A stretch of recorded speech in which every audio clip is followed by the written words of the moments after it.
গণঅধিকারের action, action, action, PP নূরের action, action, action, ছাত্রাধিকারের action, গণঅধিকারের অ্যাকশন। প্রশাসন জবাব দেয়, প্রশাসন জবাব দেয়, পদত্যাগ, পদত্যাগ, ছাত্রাধিকারের অ্যাকশন, ডাইরেক্ট অ্যাকশন। আপনার দলীয় নেতা কর্মীর দরকার নেই, আমরা আপনাকে পাশ করিয়ে 300 আসনই জাতীয় সংসদে পাঠাবো। চেষ্টাই করেছে এই ডিসিরা।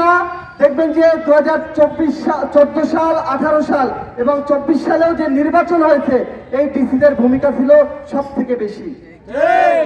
পতন যে কোটা সংস্কার আন্দোলনের মধ্য দিয়েই এক গণবিস্ফোরণ হয়ে এই হাসিনাকে দেশ থেকে বিতাড়িত করতে এই সাধারণ জনগণ বাধ্য হয়েছে।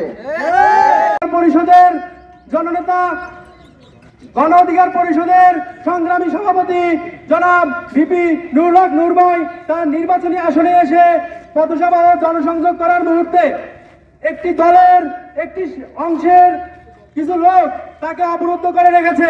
আপনারা হয়তো জানেন না, 2018 সালে যদি কোটা সংস্কার আন্দোলন না হতো, 2019-এ যদি ডাকসু নির্বাচন না হতো, যদি এই নুরুল হক নূর ভিপি নির্বাচিত না হতো, 18 সালের আন্দোলনের যদি হাল না ধরতো, তাহলে কিন্তু 24-এ এই গণ অভ্যুত্থান আপনাদের দেখা লাগতো না। হামলা দিয়ে অস্ত্র হাতে প্রশাসনের সহযোগিতা চাইলেও সেখানে সামরিক বাহিনী উদ্ধারে যাওয়ার পরেও ডিসির পারমিশন না মেলায় সেখানে সামরিক বাহিনী কার্যকর ভূমিকা নিতে পারেনি। কারণ তাকে উদ্ধার করতে গেলে ডিসির সম্মতি ছিল না। আমরা যতদূর জানতে পেরেছি, সেখানে যারা রাস্তা কাঠপথে গাছ ফেলে অবরোধ করে রেখেছিল ও তাদের হাতে রামদা, চাপাতি, দেশীয় অস্ত্র দ্বারা রাত 10টা থেকে ভোর রাত 4টা পর্যন্ত অবরুদ্ধ করে রেখেছিল।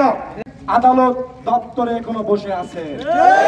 বন্ধুগণ, আপনাদেরকে একটি কথা বলতে চাই, এই সমস্ত দলকানা ডিসি, দলকানা অফিসার, এদের কারণেই বিগত দিনে আওয়ামী ফ্যাসিস্টরা একটি দলকানা দেশ বানিয়েছিল।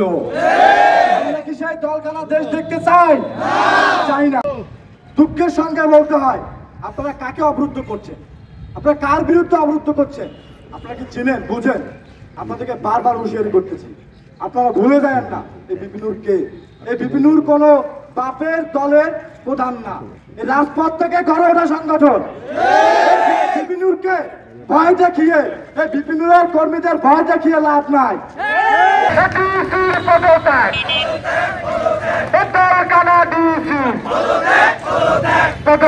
পদত্যাগ,